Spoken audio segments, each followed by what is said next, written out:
सबको मेरा सलाम, सबको मेरा जय मसीह की। दोस्तों, आज एक मैं नए विषय के साथ, एक नए टॉपिक के साथ आपके सामने आया हूँ और वो टॉपिक ये है भजन संहिता अध्याय 34 वचन 18। यहोवा टूटे मन वालों के निकट रहता है और पिसे हुए मन वालों का उद्धार करता। दोस्तों, इस वचन का मतलब क्या है? इस वचन का मतलब ये है कि जब इंसान पूरी तरह से टूट जाता तब उसके साथ कौन रहता? उसके साथ परमेश्वर रहता।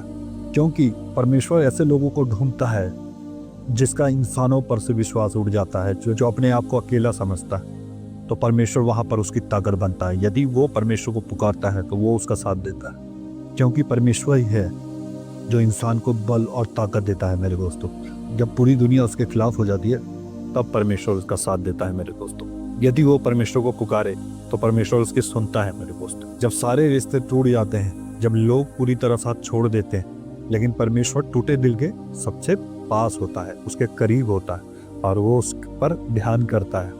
यदि परमेश्वर से अपने दिल का हाल सुनाए तो परमेश्वर उसकी सुनता है और परमेश्वर एक नया बल, एक नया ताकत देता है। मेरे दोस्तों, और वो टूटे हुए लोगों का उद्धार करता है और उसको मजबूत करता है, हिम्मत देता है, ताकत देता है।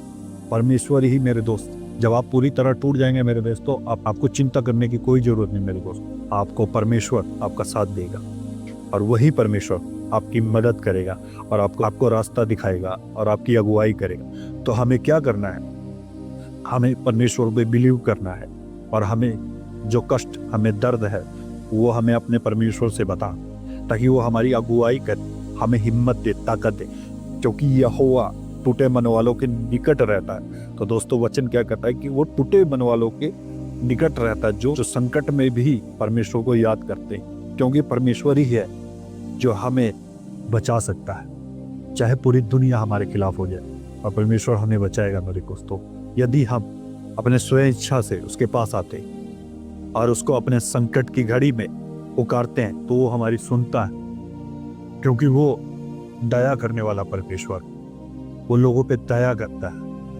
वो उस पर दया करता है जो अपनी बातें खुलकर प्रभु परमेश्वर के पास रखता है और अपने किए हुए गुनाह या कुछ भी हो माफी मांगता है। तो परमेश्वर उसको नया ताकत, नया बल देता है और परमेश्वर उसको अपनी अगुवाई पे चलाता है और उससे दृढ़ करता है मेरे दोस्तों, और उसको बढ़ाता है। तू टूटा है इसलिए त्यागा नहीं गया, बल्कि चुना गया है। परमेश्वर ने तुझे चुन दिया है और परमेश्वर तुझे हिम्मत देगा, ताकत देगा और आगे बढ़ाएगा और तुझे एक सम्मानित व्यक्ति बनाएगा और तुझे लोगों के सामने दृढ़ करेगा।